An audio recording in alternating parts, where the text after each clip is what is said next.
You can't move open space. It stays at a local level. This is where the environmental resources and the open space are. Our residents want to see local change done well.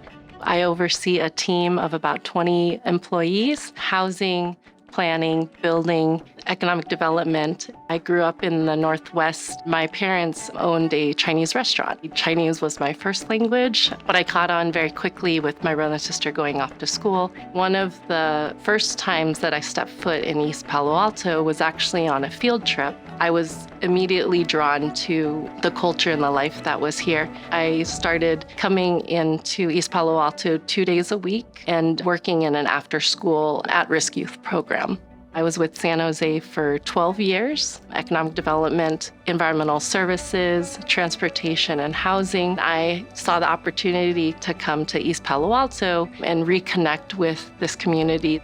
This year actually celebrates the 40th anniversary of East Palo Alto's incorporation. The community was founded in 1983. Geographically, we're a small community. We're about 2.5 square miles. 20% of that is federally protected wetlands. The community is very diverse. More than half of households in East Palo Alto speak Spanish. We have also a large Tongan community, Pacific Islanders, and Asian Americans. The kinds of things that you think of as environmental issues, the community is a bit of a showcase. Every county was required to have a toxic chemical recycling plant, and you can guess where San Mateo County's was. There's been sort of a list of classic discriminations, including literally redlining. East Palo Alto, the canopy cover is only about 13.5%. In our neighboring communities like Menlo Park, they have double. Palo Alto is 38%.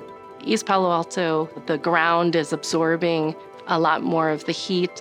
Our city received a grant from the state of California to develop a urban forest master plan. It's the first of its kind in East Palo Alto. That urban forest master plan took about 18 months of coordination with the community. Whenever a developer is proposing a project, they have to refer to those guidelines and those suggestions to preserve our tree canopy.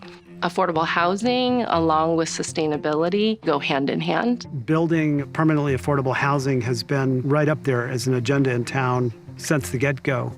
It's great to always live, work, and play in the same place. You're cutting down on emissions from commuting. Areas where our city is trying to grow is actually building more affordable units. We've cut the ribbon on a new affordable housing development called Light Tree Apartments. All electric, net zero. Everybody living there has a transit pass. There's a bicycle repair shop there. We're like in the vanguard of doing whatever we can as a community to address displacement. If we continue to focus on smart growth, utilizing our limited space more efficiently, there actually is room for everybody in closer proximity. East Palo Alto residents are not afraid of change. People are really excited to actually speak up in the public process. People who have the chops to land lightly while immediately making a difference are pretty quickly recognized as the real deal.